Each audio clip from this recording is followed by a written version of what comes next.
Boa noite, pessoal, tudo bem? Eu sou a professora Camila, eu sou especialista em gestão tributária e também perita tributária. E daremos início aos nossos vídeos tributários, nossas colunas tributárias em formato de vídeo. Nós vamos discutir o assunto planejamento tributário. Qual é a importância do planejamento tributário, os desdobramentos do planejamento tributário e, principalmente, vamos trazer muitos insights em todas as esferas de tributação para que você consiga implementar todo esse planejamento tributário dentro da sua empresa. Primeiro ponto importante, antes mesmo de entrarmos na esfera estadual, que é o assunto da nossa coluna de hoje. Antes, nós precisamos identificar o que está acontecendo em nossas operações. Primeiro ponto importantíssimo do planejamento tributário é observar o compliance, se nós estamos trabalhando com compliance. E por que eu trago esse primeiro ponto de discussão para nós? Porque muitas vezes a nossa operação é muitas informações. Nós escrituramos documentos, contabilizamos documentos, apuramos impostos, ICMS, ISS, PIS e COFINS, ISS, IAGIA, ESPED, contribuições, tem que tributar no tributo, tem que parametrizar o sistema, recolhe diferencial de alíquota, não recolhe. Então, assim, é demasiadamente corrido a rotina de todo mundo que trabalha no fiscal e no contábil. Então nós, muitas vezes, não conseguimos observar se tem alguma operação que não está muito bem adequada, alguma situação que eu estou me acreditando indevidamente, ou alguma tributação que eu posso me acreditar, estou deixando de me acreditar por falta de um entendimento legal. Então, antes da busca de oportunidades tributárias através de teses tributárias, vamos voltar para a nossa operação e identificar dentro dos nossos controles, dentro das nossas escriturações, dentro das nossas operações, se ali há alguma oportunidade tributária. E um ponto importante, muita relevância para a gente observar.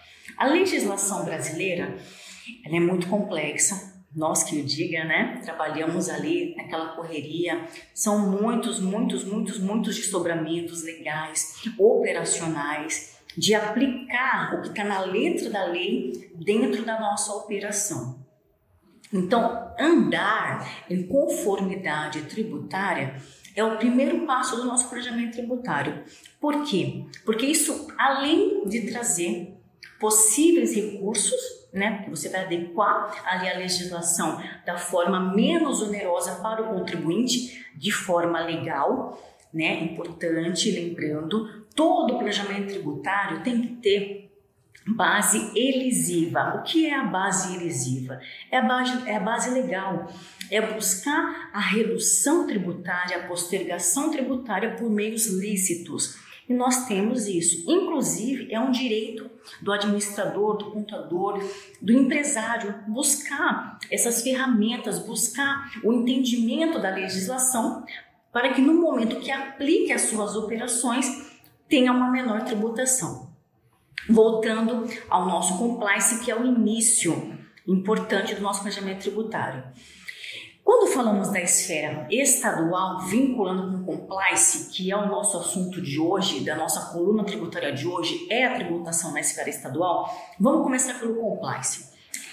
Primeiro ponto, em que estado que a sua empresa está localizada? Aonde está o seu CNPJ? Posto isso, vamos verificar se a empresa está em conformidade tributária com aquele estado. Vou trazer alguns exemplos de diferenças nas obrigações principais, nas obrigações acessórias, devido à diferença de estado. No estado de São Paulo, por exemplo, nós temos o programa Nos Conformes. O que é o programa Nos Conformes? É um programa de conformidade tributária, onde o contribuinte ele é ali classificado em notas A, B, C, e essa classificação pode auxiliá-lo futuramente em busca de regimes especiais. Quando o contribuinte paulista, quando está localizado no estado de São Paulo, adentra o programa dos conformes, a própria Secretaria de Fazenda vai dizer se tem alguma legislação ali que está incongruente entre o SPED e a GIA. Outro ponto importante, se você vai lá no estado, por exemplo, do Paraná, o estado do Paraná, ele pede que o contribuinte faça o recolhimento do diferencial de alíquota, por exemplo, dentro da conta do ICMS, na conta gráfica do ICMS. Então vejam que cada estado vai legislar conforme entender que seja benéfico para aquele estado. Nós temos algumas situações onde é beneficiado aquela região ou aquele estado.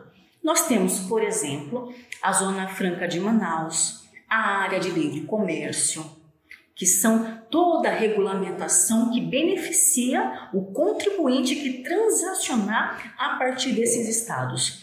Nós temos em Santa Catarina alguns benefícios fiscais estaduais. Nós temos aqui, por exemplo, aqui em São Paulo, nós temos, por exemplo, a centralização do ICMS, porque vejam bem, planejamento tributário, ele busca a redução da carga tributária, a postergação da carga tributária, mas ele busca também a operacionalização de forma que se reduza os custos, os recursos que são desprendidos naquela operação. Então, todas essas análises que você vai aplicando na sua operação vai te trazer resultados. Alguns insights observando a esfera estadual que eu gostaria muito de trazer para vocês e depois vocês comentam. Professora Camila, eu já fiz essa situação aqui na empresa, tive resultado, eu implementei, gostei dessa sugestão, vou buscar. Vamos lá para os insights que nós trouxemos para vocês. Primeiro ponto importante, compliance. Compliance, observar se a sua escrituração está condizente com o regulamento do ICMS do seu estado. O que implica nessa conformidade? Exemplos importantes que já pegam nos insights. Algumas operações, por exemplo, ela tem a característica da suspensão. O que o regulamento diz? O que o seu estado diz sobre a suspensão? Em quais operações que nós teremos o benefício, por exemplo, da suspensão?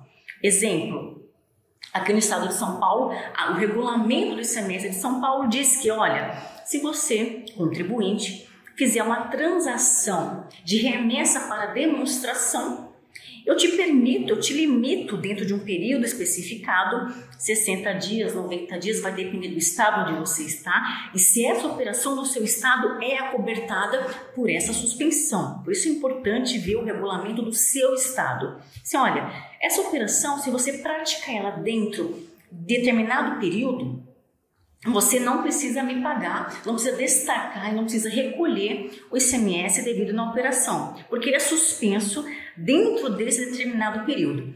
Então vejam só, o que o compliance, o controle dentro da área tributária nos traz de benefício. Opa, se eu controlar essa operação, poxa, eu emiti a nota dia 1, eu tenho 60 dias, poxa, então eu tenho daqui 2 meses, tenho que retornar essa mercadoria e eu não vou pagar o ICMS nessa operação. Então, é um benefício? É um benefício, mas para que você possa usufruir deste não pagamento, que não vai ocorrer o fato gerador, porque o fato gerador neste exemplo que eu estou mencionando para vocês é após o prazo terminado pela legislação. Outro ponto importante de grande valia é que nós vemos que algumas empresas deixam de tomar esse crédito, o crédito do SIAP. O que é o SIAP? O SIAP é o controle do ICMS do ativo imobilizado. Como que se dá tudo isso? Todas as vezes que a empresa adquire um bem e este bem é classificado dentro daquela organização como um bem de ativo imobilizado, o regulamento diz o que para nós? Olha, você pode se creditar deste ICMS nas suas operações desde que você se aproprie de 48 vezes, em 48 vezes. Mas para isso, você tem que ter um controle. Que controle é esse? É o livro do SIAP, que ele está contido lá dentro do nosso SPED ICMS, no bloco G. Ou seja, Para que eu possa me creditar deste ICMS em 48 vezes, eu preciso ter controle do meu ativo. Eu preciso alimentar o meu sistema de controle de ativo, eu preciso identificar essas mercadorias como ativo imobilizado e preciso controlar o crédito das parcelas. Entretanto, muitas vezes a empresa, poxa, é difícil a construção do bloco G. Neste primeiro momento é trabalhoso, mas vejam, você tem o trabalho aqui, depois você implementou isso, você vai poder se creditar ad eterno. Entrou uma mercadoria nova, é ativo imobilizado, o cadastro tem que estar correto, voltando no compliance. A base é compliance, ou seja, está dentro da conformidade tributária. Feito isso, você vai poder ali se creditar mensalmente das parcelas do ativo que você comprou. Ponto importante, outro ponto bacana que deve ser observado, cada estado tem as suas particularidades. Por exemplo, a compra de crédito. Professora, é seguro a compra de crédito? Como que funciona? A compra de crédito é bacana, é segura, desde que no momento em que você busque esse crédito, você verifique a origem desse crédito. Aqui no estado de São Paulo, o processo da compra de crédito é através do sistema ECREDAC. Como que se dá esse desdobramento? Algumas empresas, pela própria natureza da sua operação, as suas saídas são tributadas no valor menor do que as suas entradas. Logo, o crédito da entrada sempre se sobressai aos débitos da saída. Aí tem toda uma legislação, classificações que vai considerar aquele crédito como crédito acumulado. Não é saldo credor, é crédito acumulado. Quando a empresa constitui esse crédito acumulado, ela consegue vender para outros contribuintes com deságio. Então, por exemplo, o estado de São Paulo dá X% de deságio, Paraná dá X% de deságio. Você compra 100 mil por 90 mil. Opa, interessante, eu vou ter aí um deságio de 10%. Poxa, lá em Minas o deságio é de 15%, de 12%. Mas todo o estado vai trazer a dinâmica. Aqui em São Paulo, onde eu estou, o sistema dessa apuração, dessa compra de crédito, se dá através do ECREDAC. Por exemplo, lá no estado do Paraná, se dá através da emissão de nota. No CFAP 1601, que é o Siscred, você compra o crédito e para se apropriar da sua operação, você emite uma nota. E cada estado trata de uma forma. Então é importante identificarmos, poxa, qual é o meu estado? Santa Catarina permite? Também permite. Só que a dinâmica de Santa Catarina é através da emissão de AUC e de OTC, que é a autorização da utilização do crédito para você colocar na sua conta gráfica, na sua apuração do ICMS. Outro insight que eu quero trazer para vocês, se você está tributado pelo Simples Nacional. No Simples Nacional, nós temos algo importantíssimo, que são as segregações das receitas. Todas as vendas praticadas pelo empresário, pelo contribuinte enquadrado no Simples Nacional, deve ser dividida em operações que são tributadas pelo ICMS e operações que são tributadas pelo ICMS-ST. E o que isso vai implicar posteriormente? O Simples Nacional é aquele sistema simplificado de apuração do contribuinte. Ou seja, toda a tributação da operação vai ser recolhida em um único DAS. A única guia de recolhimento, que é o DAS que nós emitimos para as empresas do Simples Nacional.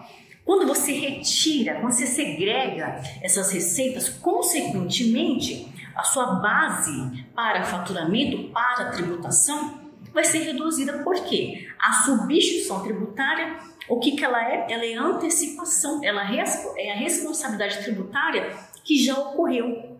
Então, você não precisa recolher novamente. Então, vejam, todos esses insights são importantes, temos outros, a gente vai desdobrando nas nossas próximas colunas tributárias em formato de vídeo.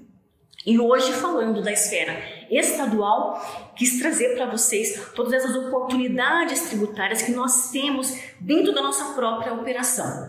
Comenta se vocês já praticaram alguma dessas tratativas legais, tributárias, teve resultado, não teve, e eu vejo vocês no nosso próximo encontro, na nossa próxima coluna tributária. Fiquem com Deus!